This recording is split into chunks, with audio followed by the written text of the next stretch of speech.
The massive Imperial scout ship emerged from hyperspace at the edge of Earth's solar system, its crystalline hull gleaming under the distant sunlight.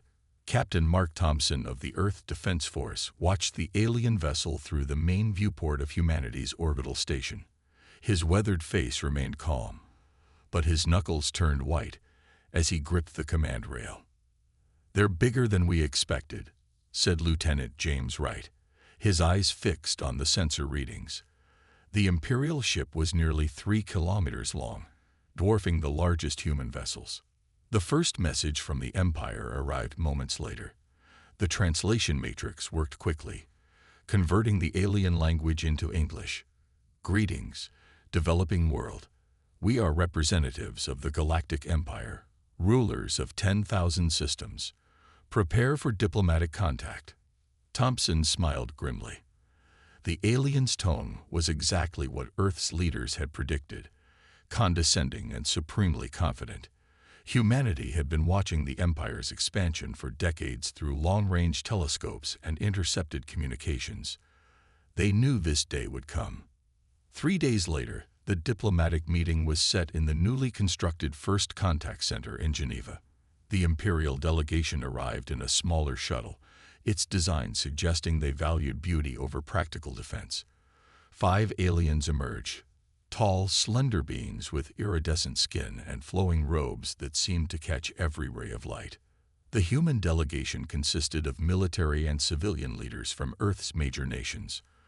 Thompson stood at attention behind Admiral Lisa Rogers, Earth's chief military representative. He studied the aliens carefully, noting their graceful but unthreatening movements. Everything about them screamed peaceful evolution to his trained eye. The lead Imperial diplomat, who called himself High Speaker, addressed the human delegation. "We have reviewed your civilization's development level. While primitive by Imperial standards, you show promise. The Empire offers you membership and guidance." Admiral Rogers stepped forward. "We appreciate your offer and wish to understand more about the Empire before making any decisions." The High Speaker's expression shifted to what Thompson recognized as mild amusement. "Your species is young. We have ruled the galaxy for 50,000 years. Our technology surpasses yours as much as yours surpasses the simple tools of your Stone Age." Thompson noticed something interesting during the exchange. The aliens never moved like predators. Their eyes didn't track movement the way human eyes did. They didn't instinctively watch the exits or maintain tactical spacing. They were prey species who had evolved into intelligence. The meeting continued with presentations about Imperial culture, technology, and governance. The aliens spoke of their achievements in art, their mastery of faster-than-light travel, and their peaceful incorporation of hundreds of species into their empire. During a break, Thompson approached Admiral Rogers. "Ma'am, have you noticed? They've never mentioned conflict resolution or military engagement protocols." Rogers nodded. "I caught that too. When they showed their species incorporation history, there was no mention of resistance or warfare. It's like they don't understand the concept." The afternoon session revealed more. The Imperial delegation became confused when humans asked about defense treaties and military cooperation. The High Speaker's response was telling. "Such matters are unnecessary. The Empire has no enemies. All civilized species understand the benefits of Imperial guidance." Thompson watched as realization spread through the human delegation.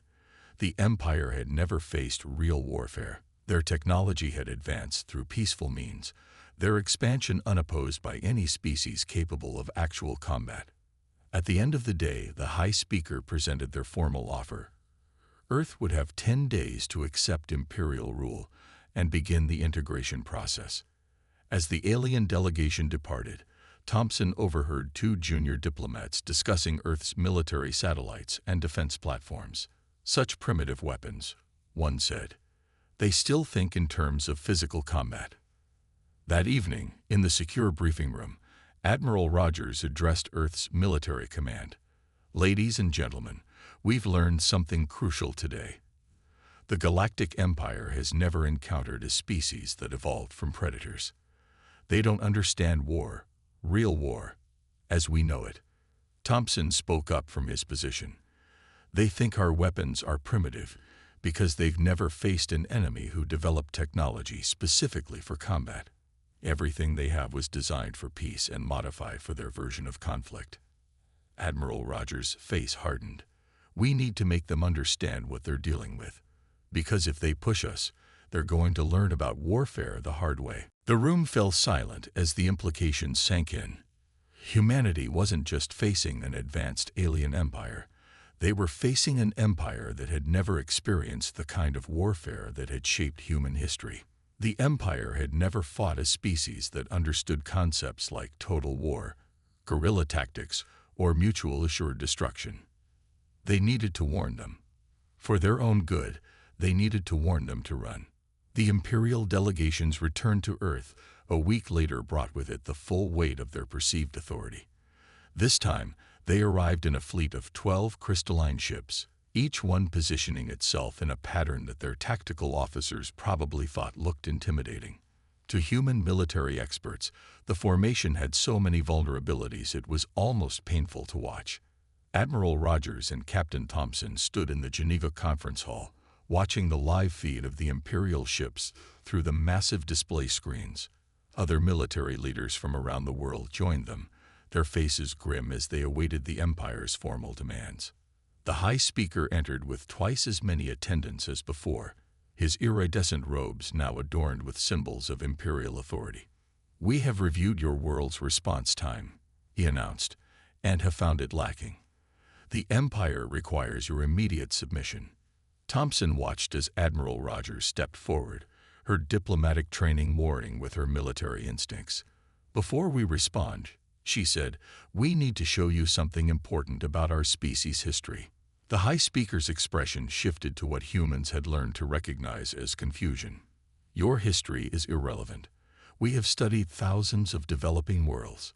All follow the same pattern of enlightenment through Imperial guidance." Rogers nodded to her aide, who activated the main display. Images began to play, carefully selected footage from human military history. The Battle of Waterloo, the trenches of World War I, the naval battles of World War I, modern combat footage from various conflicts. The Imperial delegation's reaction was immediate and visceral. Several of them stepped back, their iridescent skin paling to an almost transparent state. The High Speaker's attendants huddled together, displaying classic prey-species behavior. What is this barbarism?" The High Speaker demanded, his translator struggling to convey his horror. "This is war," Rogers explained. "Real war. Not the ceremonial displays of force your empire practices, but actual combat between opposing forces." One of the Imperial military advisors, who had been silent until now, spoke up. "Impossible. No species would survive such violence. Your images must be fabricated." Thompson stepped forward, carrying an ancient rifle, a preserved M1 Garand from World War I. The Imperial delegation flinched at the sight of it. "This weapon is over a century old," he explained. "We keep it to remember, to remind ourselves of our history." The High Speaker's skin rippled with colors that the human translators interpreted as disbelief and fear. "Your species, you actively developed tools for killing. We evolved as predators," Rogers explained. "Every tool we created, from the first stone axe to our latest spacecraft, was influenced by our understanding of combat, defense, and survival."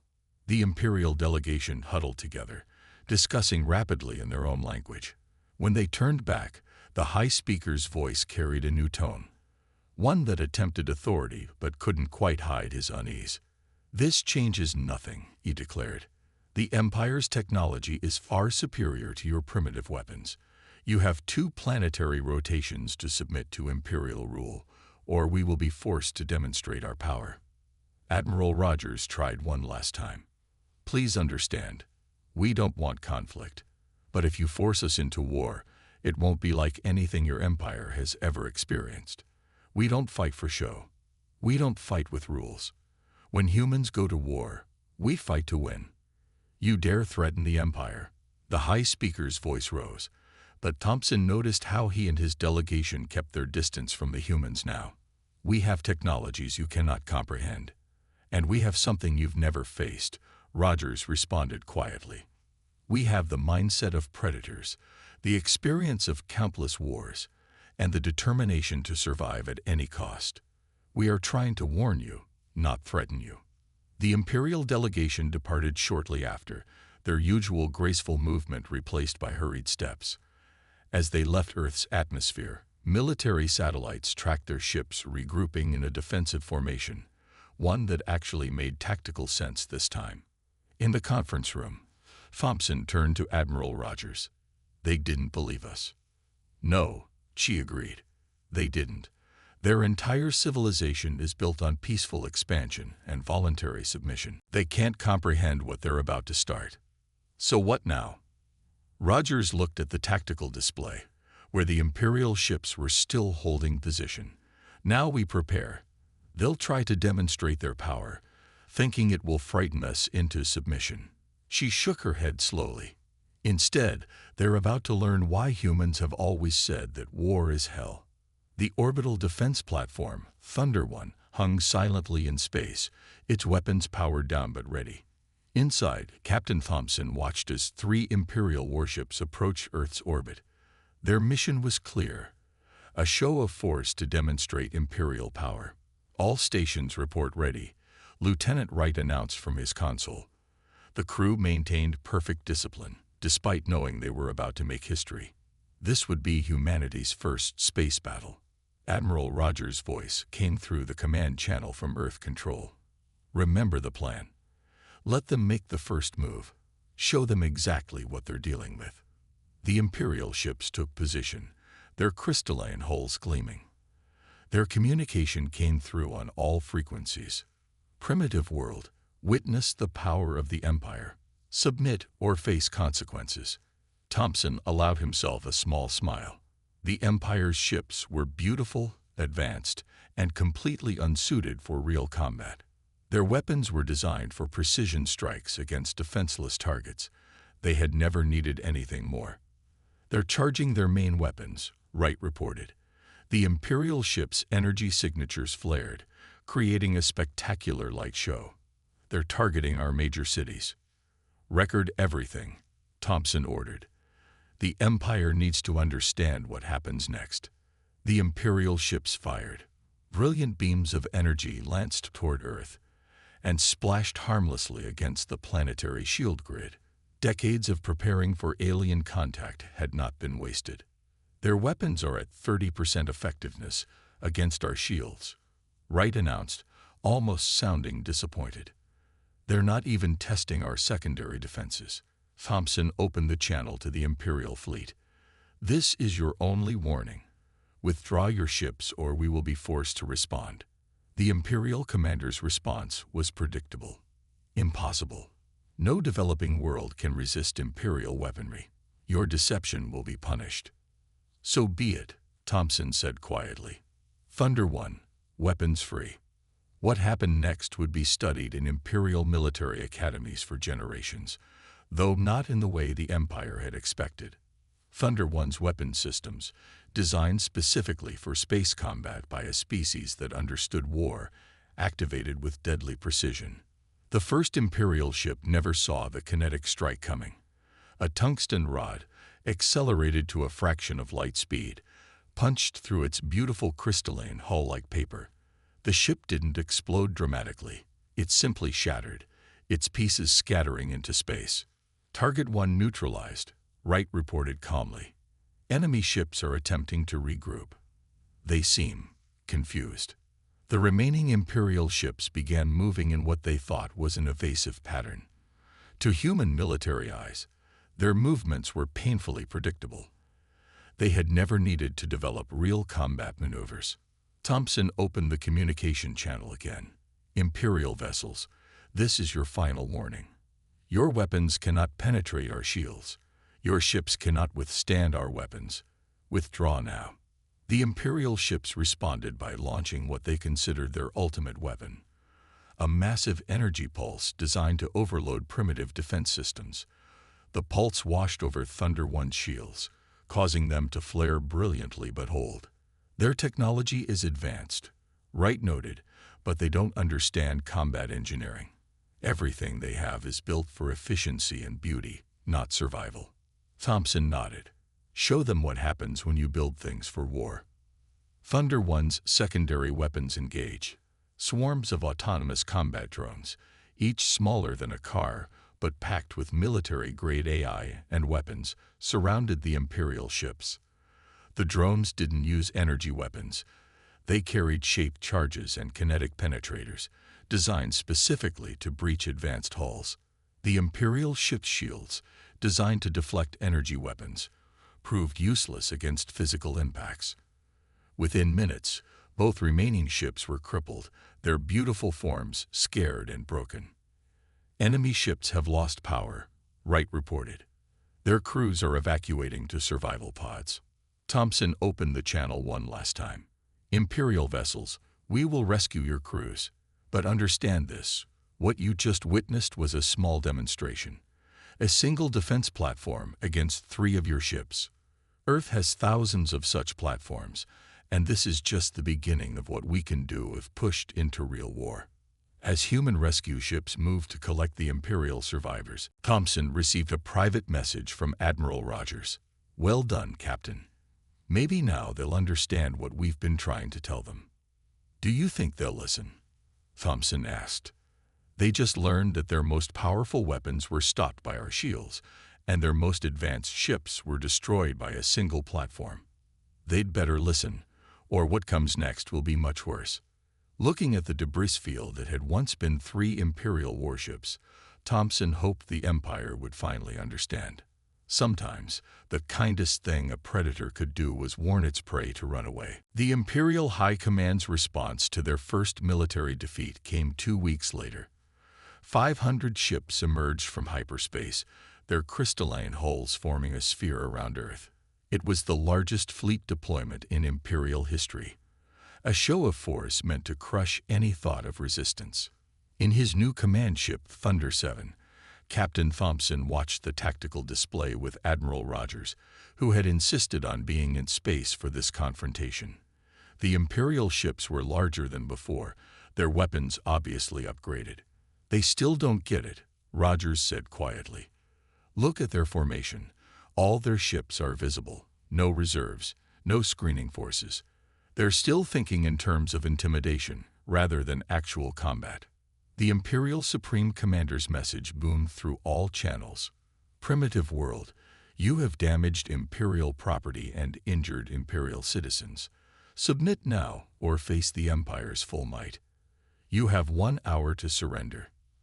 The war room beneath the Rocky Mountains was buzzing with activity as global military leaders coordinated their response. President Banks spoke for Earth. Admiral Rogers, you have permission to execute Operation Dark Forest. Rogers smiled grimly. Looks like we're about to teach them about human military doctrine. All units, Phase 1. The Empire's sensors detected nothing as thousands of stealth satellites activated. Hidden in orbit for years, they had been specifically designed for this moment. Each carried a simple but devastating weapon.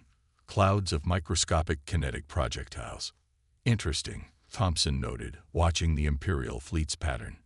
They upgraded their shields with overlapping energy fields, but they're still not watching for physical attacks. A species that never faced real war wouldn't understand the concept of learning from defeats, Rogers replied. Execute Phase 1. The stealth satellites released their payloads. Clouds of nearly invisible projectiles, moving at incredible speeds, swept through the Imperial formation. Their new shields, designed to stop energy weapons, did nothing against the swarms of tiny physical objects. The result was catastrophic for the Imperial fleet. Ships began breaking apart as their hulls were shredded by countless impacts. Their beautiful crystalline structures, never designed for combat damage, shattered under the assault. Primitive barbarians. The Imperial commander's voice was filled with genuine shock. You dare attack without warning. We warned you, Rogers responded calmly. Multiple times. Phase 2. Earth's actual combat fleet emerged from hiding behind the moon.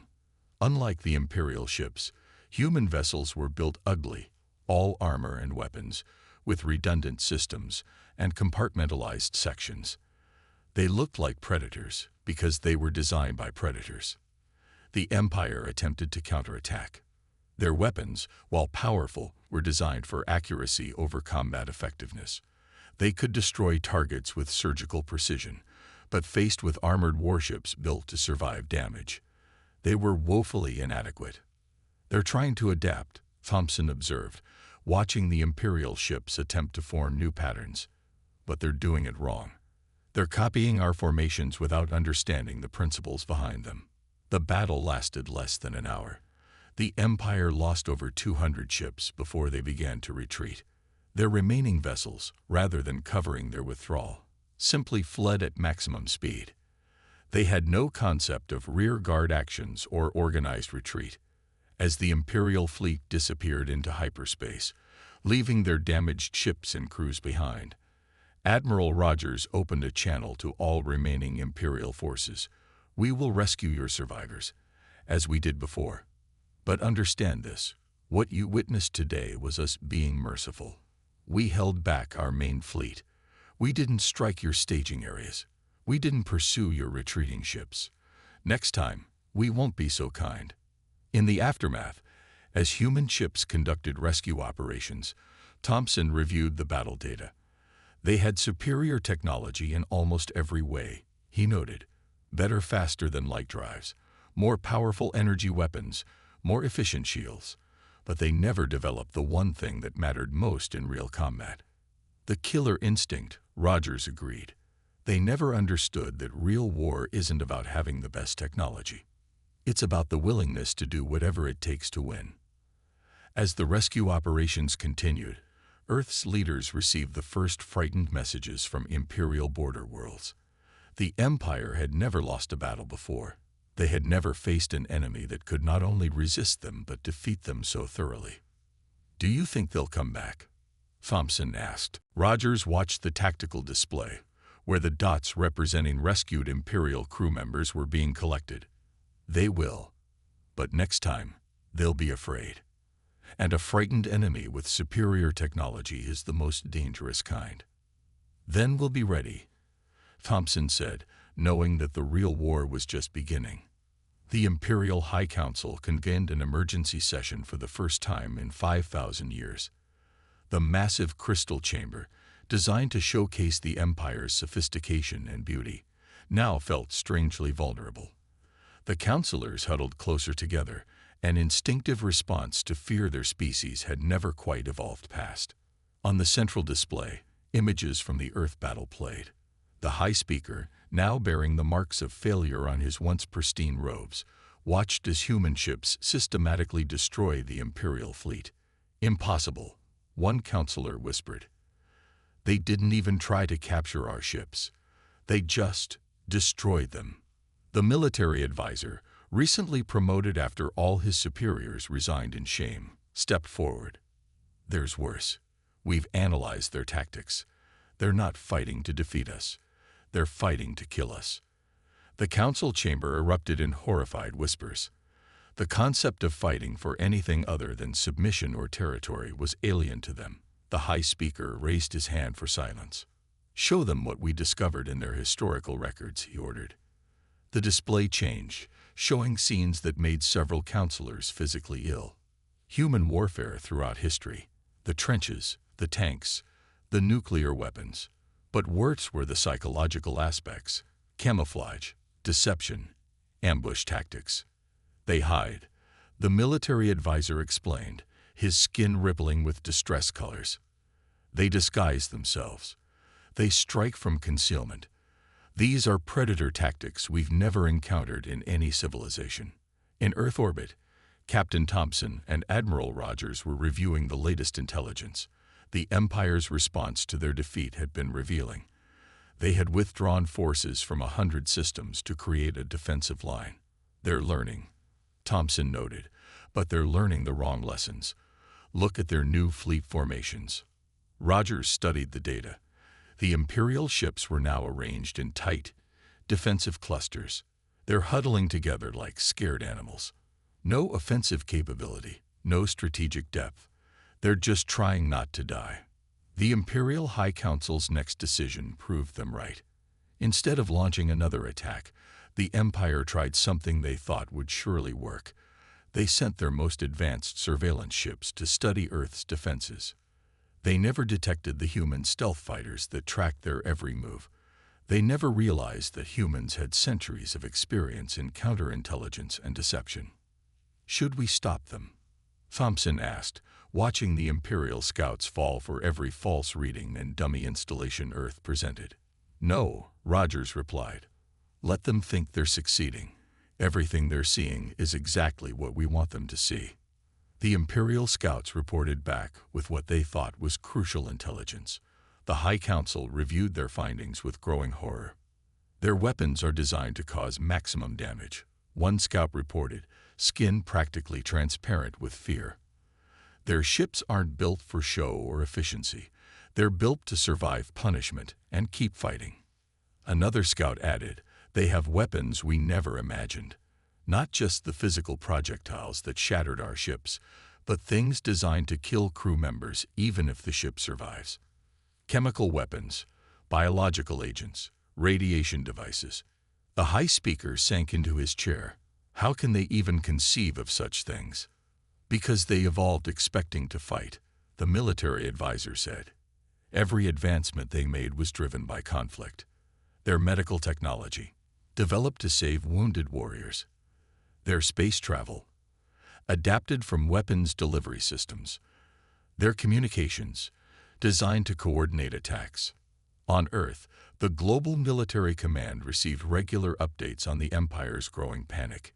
Intercepted communications revealed their deep psychological trauma. They're terrified, Thompson observed, reading the latest reports. Not just of our weapons, but of how we think.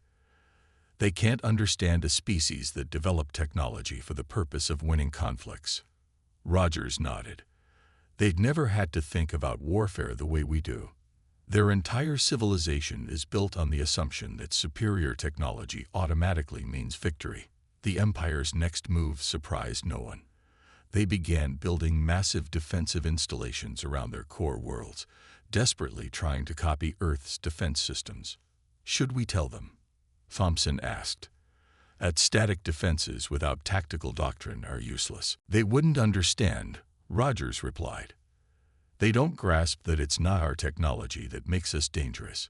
It's our understanding of warfare itself. As reports came in of Imperial worlds begging for protection, Thompson realized that the Empire was experiencing something entirely new to them, the primal fear of facing a superior predator. The Empire had ruled the galaxy through peaceful expansion for 50,000 years. Now, for the first time, they were learning what it meant to be prey. Deep within the Imperial Central Archives, a special research team worked frantically to understand their new enemy. The vast crystal chambers, usually reserved for artistic and cultural studies, now displayed the most terrifying data ever collected by the Empire. Look at this, the lead researcher said, his skin shifting to the pale colors of distress. Their concept of total war, it's not just about military conflict. They mobilize their entire civilization for combat. The High Speaker stood silently, watching historical footage of Earth's world wars. The images showed factories converting from civilian to military production, rationing systems, civilian defense organizations.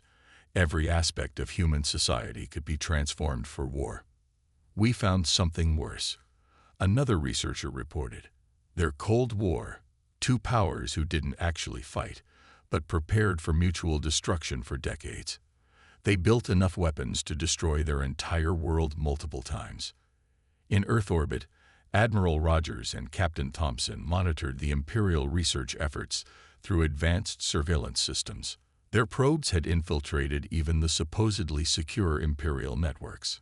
They're finally starting to study us properly, Thompson noted, reading the latest intelligence reports. But they're drawing the wrong conclusions again. Rogers nodded. They see our capacity for violence and think that's what makes us dangerous. They still don't understand that it's our adaptability that truly makes us lethal. The Imperial research team made their presentation to the High Council. The chamber was now fortified, a concept foreign to Imperial architecture until they encountered humans. Their history is divided by wars, the lead researcher explained. They mark time by their conflicts, but it's their response to defeat that truly terrifies me. The display showed human military innovations throughout history, how cavalry adapted to firearms, how armor evolved to counter new weapons, how air combat transformed from simple reconnaissance to complex electronic warfare. They don't just accept defeat, the researcher continued, his voice trembling. They learn from it. They improve.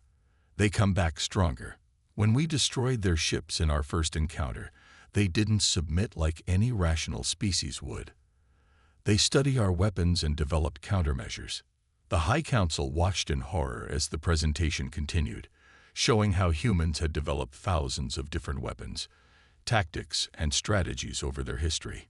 Each defeat led to new innovations, new technologies, new ways of fighting. Most disturbing is their concept of asymmetric warfare. Another researcher added, if they cannot match an enemy's strength, they find creative ways to exploit weaknesses. No other species thinks this way.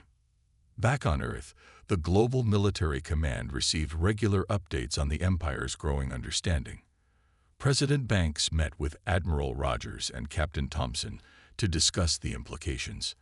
They're starting to realize what they're dealing with, Banks said, reviewing the intelligence reports. But they still don't grasp the full picture. They're focusing on our weapons and tactics, Rogers agreed. But they miss the underlying truth. The humans don't just fight wars. We revolutionize warfare itself with each generation. Thompson pulled up the latest scan of Imperial military preparations. Look at how they're trying to copy our defense systems. They're building exactly what they see, without understanding the principles behind them. Because they've never had to think about why we design things the way we do, Rogers explained. They don't understand that every weapon, every tactic, every strategy we have is built on centuries of trial and error, of learning from our mistakes and our successes. In the Imperial archives, the research team made one final chilling discovery. They found Earth's science fiction. Countless stories of humans fighting aliens, of space warfare, of interstellar conflicts. For centuries before achieving spaceflight, humans have been imagining and planning for cosmic warfare. They didn't just prepare their weapons, the lead researcher told the High Council. They prepared their minds. Their entire culture is built around the possibility of having to fight for survival against superior forces. The High Speaker finally understood the true horror of their situation. We thought our superior technology made us invincible, but we've never faced a species that spent its entire history preparing for a war among the stars.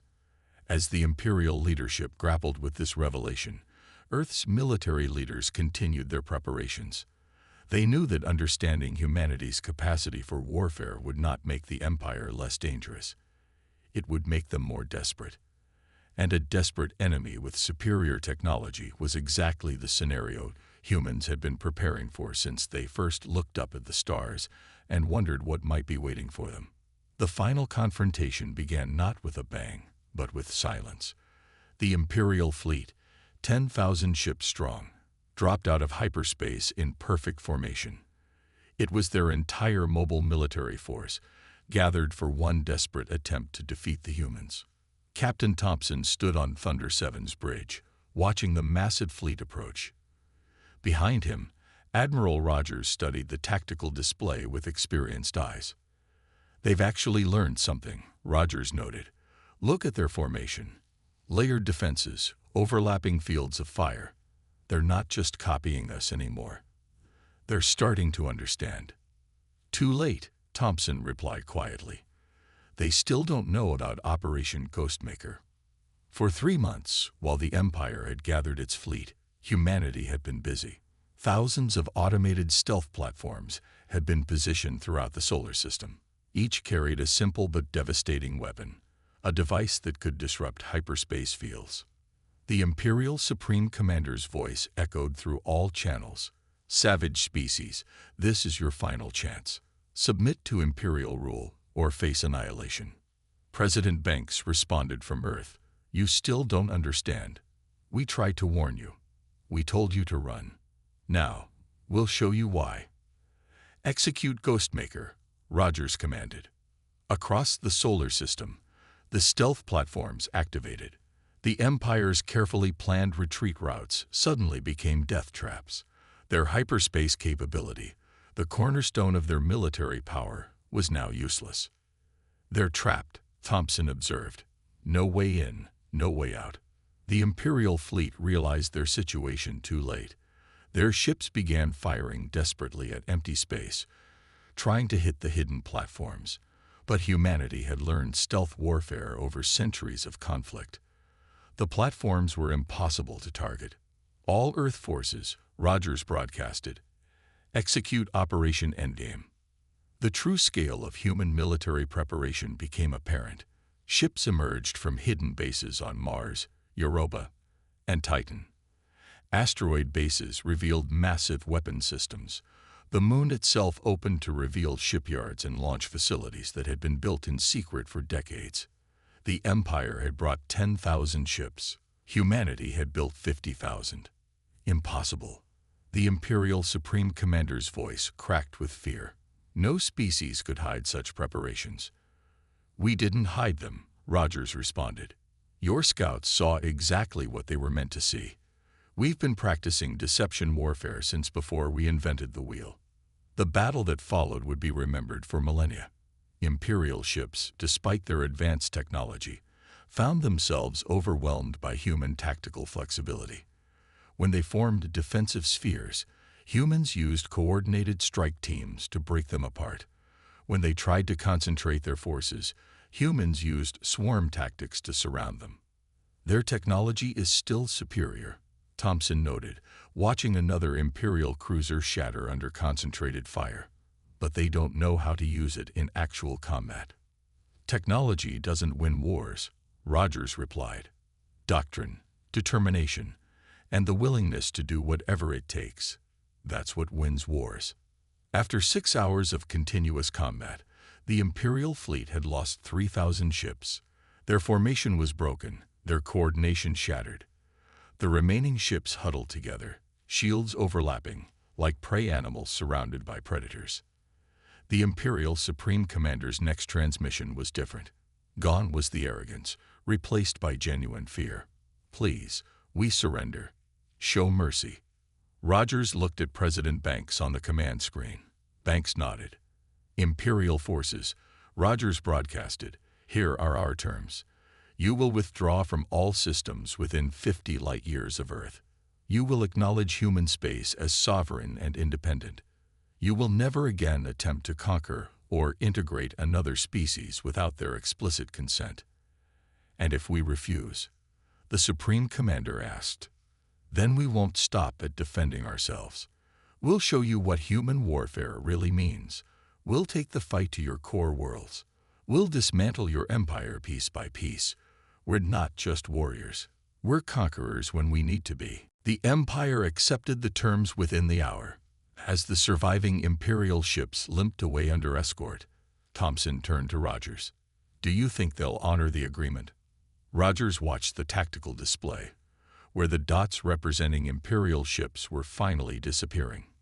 They will, because now they understand what we've been trying to tell them. They finally realize that they never had a war with humans before. And they never want to have one again, Thompson finished. In the Imperial capital, the High Council added a new law to their 50,000 years of history. The species known as humans shall be marked in all records as "do not provoke." They are not like us. They are the only predators among the stars. When they warned you to run, run.